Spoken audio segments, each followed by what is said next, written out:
حضرت علی علیہ السلام کا خط بصرہ کے گورنر عثمان ابن حنیف رضی اللہ عنہ کے نام۔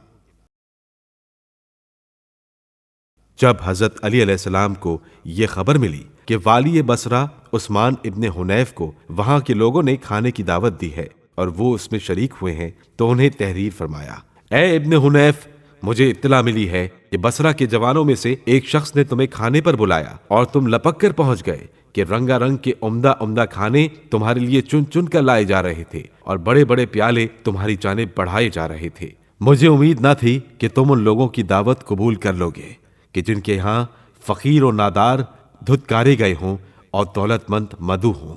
جو لقمے چباتے ہو انہیں دیکھ لیا کرو، اور جس کے متعلق شبہ بھی ہو اسے چھوڑ دیا کرو، اور جس کے پاک و پاکیزہ طریق سے حاصل ہونے کا یقین ہو اس میں سے کھاؤ۔ تمہیں معلوم ہونا چاہیے کہ ہر مقتدی کا ایک پیشوا ہوتا ہے جس کی وہ پیروی کرتا ہے اور جس کے نور علم سے کسب ضیاء کرتا ہے۔ دیکھو، تمہارے امام کی حالت تو یہ ہے کہ اس نے دنیا کے ساز و سامان سے 2 پھٹی پرانی چادروں اور کھانے میں سے 2 روٹیوں پر قناعت کر لی ہے۔ میں مانتا ہوں کہ تمہارے بس کی بات نہیں ہے، لیکن اتنا تو کرو کہ پرہیزگاری، سعی و کوشش، پاک دامنی اور سلامت روی میں میرا ساتھ دو۔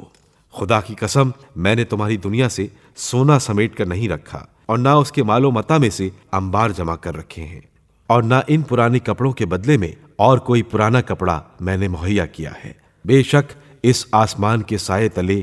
ایک فدق ہمارے ہاتھوں میں تھا، اس پر بھی کچھ لوگوں کے منہ سے رال ٹپکی اور دوسرے فریق نے اس کے جانے کی پرواہ نہیں کی، اور بہترین فیصلہ کرنے والا اللہ ہے۔ بھلا میں فدق یا فدق کے علاوہ کسی اور چیز کو لے کر کروں گا ہی کیا، جبکہ نفس کی منزل قبر قرار پانے والی ہے، جس کے اندھیروں میں زندگی کے نشانات مٹ جائیں گے اور ہستی کی تمام خبریں ناپید ہو جائیں گی۔ وہ تو ایک گڑھا ہے